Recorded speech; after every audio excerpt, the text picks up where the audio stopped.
Hello defence lovers.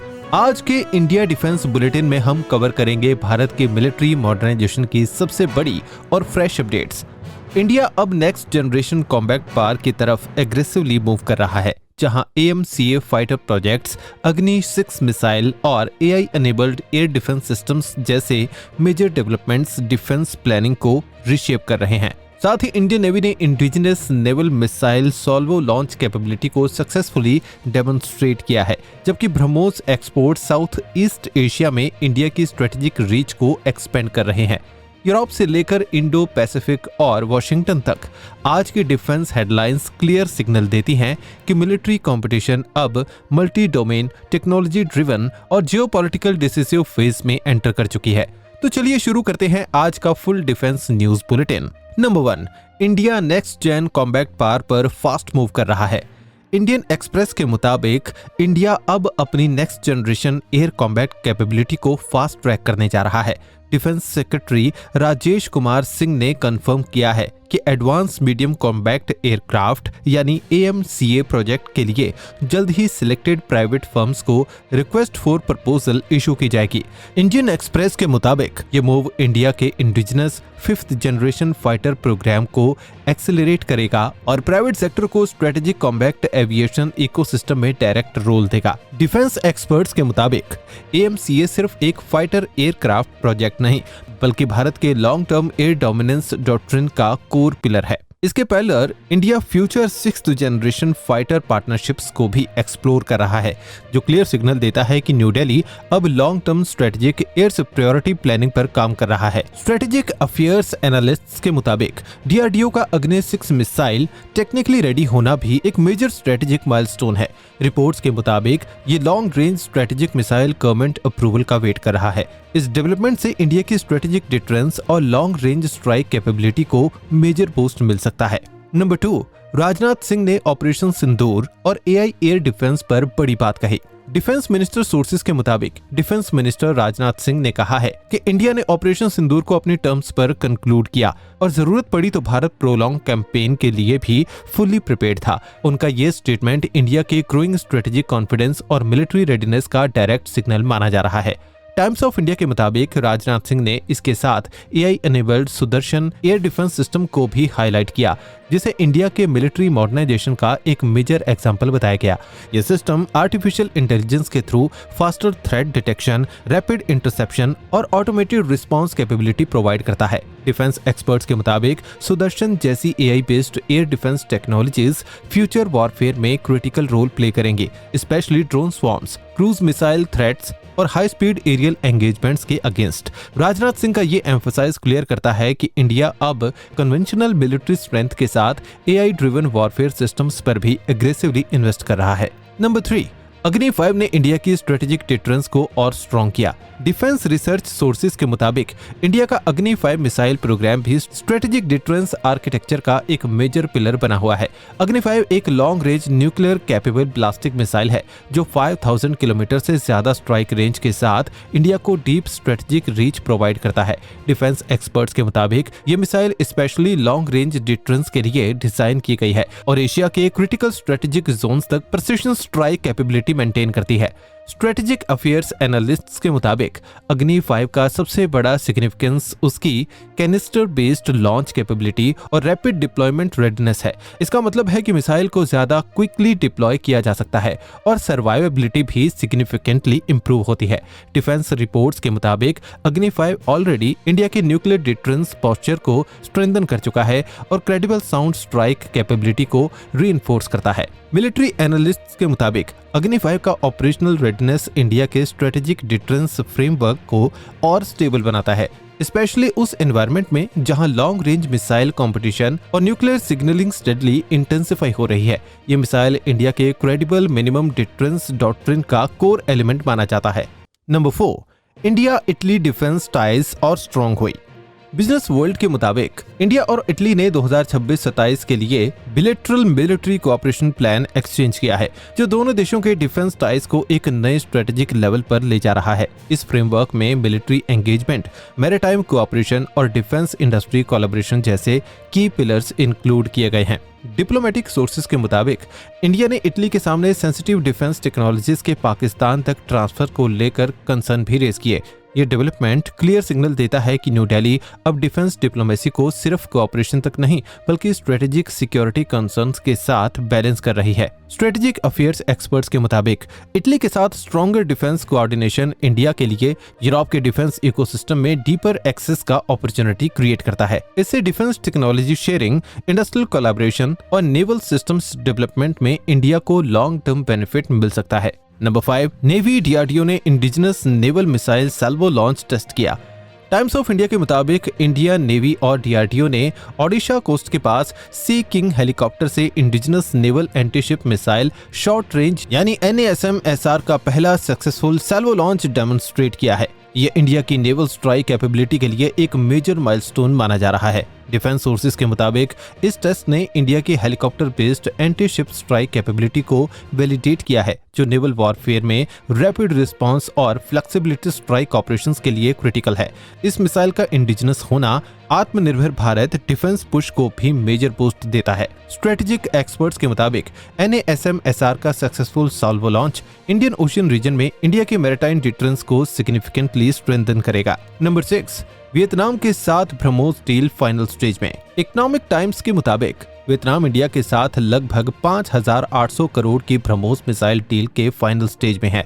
अगर ये agreement close होता है तो ये साउथ ईस्ट एशिया में इंडिया के सबसे सिग्निफिकेंट डिफेंस एक्सपोर्ट्स में से एक होगा। स्ट्रेटेजिक अफेयर्स एक्सपर्ट्स के मुताबिक ये डील वियतनाम की कोस्टल डिफेंस को साउथ चाइना सी में सिग्निफिकेंटली स्ट्रेंथन करेगी और चाइना के मैरीटाइम असर्टिवनेस के अगेंस्ट एक मेजर बैलेंसिंग फैक्टर बन सकती है। डिफेंस एनालिस्ट्स के मुताबिक ब्रह्मोस एक्सपोर्ट्स इंडिया के लिए सिर्फ इकोनॉमिक गेन नहीं बल्कि स्ट्रेटेजिक इन्फ्लुएंस एक्सपेंशन का भी टूल बन चुके हैं। इनफैक्ट ब्रह्मोस डील से इंडिया की डिफेंस एक्सपोर्ट्स और इंडो पैसिफिक स्ट्रेटेजिक इन्फ्लुएंस दोनों बढ़ेंगे। नंबर 7, ब्रह्मोस प्रोडक्शन और एक्सपोर्ट में रिकॉर्ड ग्रोथ। डीआरडीओ के मुताबिक ब्रह्मोस एरोस्पेस ने फाइनेंशियल ईयर 2025-26 में 5,200 करोड़ रुपए से भी ज्यादा रेवेन्यू क्रॉस किया है।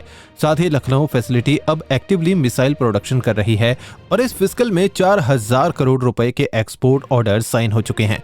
डिफेंस इंडस्ट्री रिपोर्ट्स के मुताबिक ये इंडिया के डिफेंस मैन्युफैक्चरिंग और मिसाइल एक्सपोर्ट इकोसिस्टम के लिए एक मेजर माइलस्टोन है। ब्रह्मोस अब सिर्फ इंडिया का स्ट्रेटेजिक स्ट्राइक वेपन नहीं बल्कि global defence export success story बन चुका है। इम्पैक्ट ब्रह्मोस इंडिया की डिफेंस मैन्युफैक्चरिंग और एक्सपोर्ट पावर का फ्लैगशिप सिंबल बन चुका है।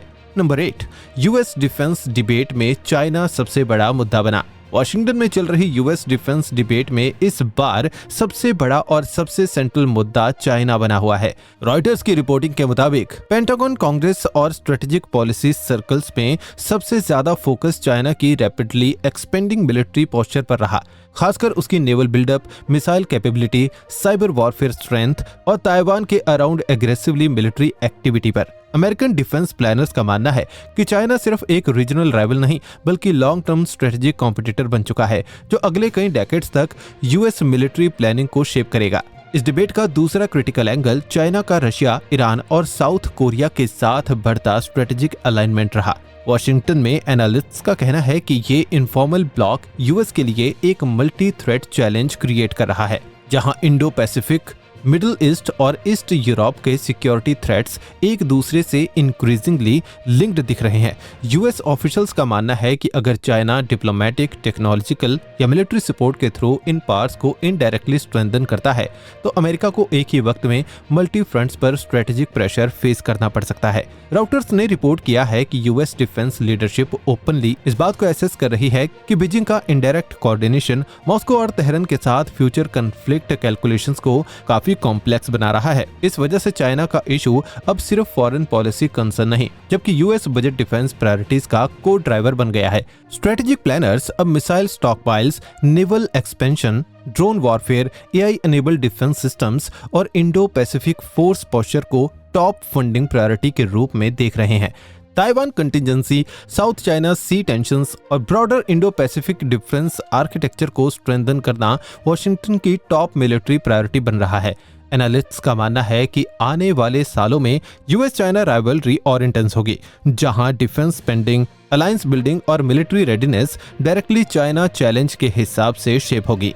नंबर 9, यूएस ने $1.5 ट्रिलियन डिफेंस बजट को डिफेंड किया। यूएस डिफेंस सेक्रेटरी पीट हेगेस ने प्रेसिडेंट ट्रंप के प्रपोजल $1.5 ट्रिलियन डिफेंस बजट को एग्रेसिवली डिफेंड करते हुए इसे अर्जेंसी ऑफ द मोमेंट का रिस्पॉन्स बताया। राउटर्स के मुताबिक हेगेस ने कांग्रेस को कहा कि ये सिर्फ एक स्पेंडिंग इंक्रीज नहीं बल्कि एक वॉर फाइटिंग बजट है जो अमेरिका को प्रेजेंट कॉन्फ्लिक्ट और फ्यूचर ग्रेट पावर कंपटीशन दोनों के लिए प्रिपेयर करेगा। उनका कहना था कि ईरान वॉर, चाइना के राइज और ग्लोबल इंस्टेबिलिटी ने पेंटागन को ट्रेडिशनल डिफेंस से आगे बढ़ाकर रैपिड मिलिट्री मॉडर्नाइजेशन की तरफ धकेल दिया है। हेगेस ने आर्ग्यू किया कि यह बजट यूएस मिलिट्री को world's most powerful and capable force बनाए रखने के लिए जरूरी है।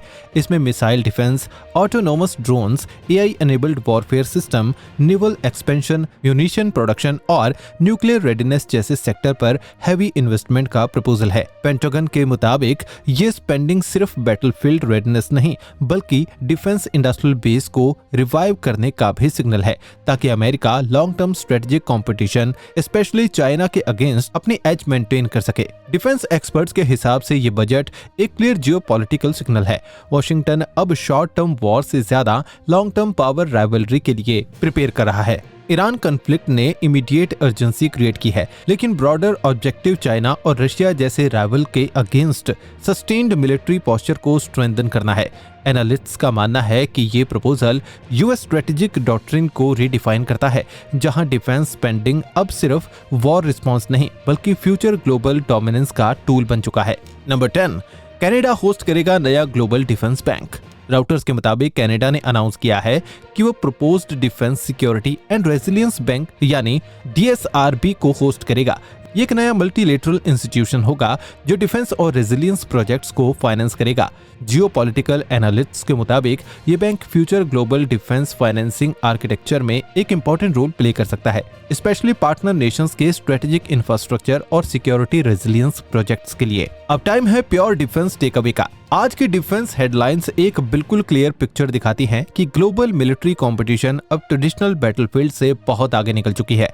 आज की स्ट्रेटेजिक रेस सिर्फ टैंक्स, मिसाइल्स और फाइटर जेट्स तक लिमिटेड नहीं रही, बल्कि next generation technology, strategic defence और डिफेंस इंडस्ट्रियल पार्क के अराउंड शेप हो रही है। इंडिया एक तरफ AMCA, अग्नि 6 AI enabled air defence systems और ब्रह्मोस एक्सपोर्ट्स के थ्रू अपने मिलिट्री मॉडर्नाइजेशन को एग्रेसिवली फास्ट ट्रैक कर रहा है, तो दूसरी तरफ ग्लोबल पावर्स भी China centric competition, $1 trillion defence budgets और नए डिफेंस फाइनेंस इंस्टीट्यूशंस के थ्रू नेक्स्ट फेज की स्ट्रेटेजिक राइवलरी के लिए ग्राउंड वर्क तैयार कर रही है। सबसे इंपॉर्टेंट टेकअवे ये है कि फ्यूचर वॉरफेयर का डिसीजन सिर्फ बैटलफील्ड पर नहीं होगा, बल्कि वॉर्स का आउटकम इस बात पर डिपेंड करेगा कि कौन टेक्नोलॉजी में आगे है, किसकी डिफेंस इंडस्ट्री स्ट्रॉन्गर है, कौन अपने वेपन्स एक्सपोर्ट इकोसिस्टम को एक्सपेंड कर रहा है और कौन स्ट्रेटेजिक पार्टनरशिप्स को इफेक्टिवली बिल्ड कर पा रहा है। AI, drones, hypersonics, cyber warfare, defence manufacturing और मिलिट्री अलायंसेस और फ्यूचर पावर बैलेंस के रियल डिसाइडिंग फैक्टर बन चुके हैं। इंडिया के लिए ये एक क्रिटिकल मोमेंट है, क्योंकि ये सिर्फ मिलिट्री मॉडर्नाइजेशन का फेज नहीं बल्कि स्ट्रेटेजिक ट्रांसफॉर्मेशन का इरा है। अगर इंडिया ने इनोवेशन, इंडिजिनस प्रोडक्शन और डिफेंस एक्सपोर्ट्स पर इस स्पीड पर काम जारी रखा, तो आने वाले डेकेड में वो सिर्फ एक रीजनल मिलिट्री पावर नहीं बल्कि ग्लोबल स्ट्रेटेजिक फोर्स के रूप में उभर सकता है। तो आज के लिए इतना ही बस। अगर आपको ये डिफेंस अपडेट इन्फॉर्मेटिव लगा हो तो वीडियो को लाइक जरूर करें, चैनल को सब्सक्राइब करें और बेल आइकन प्रेस करना ना भूलें, ताकि आप तक हर इंपॉर्टेंट डिफेंस और स्ट्रेटेजिक अपडेट सबसे पहले पहुंच सके। मिलते हैं नेक्स्ट वीडियो में। जय हिंद।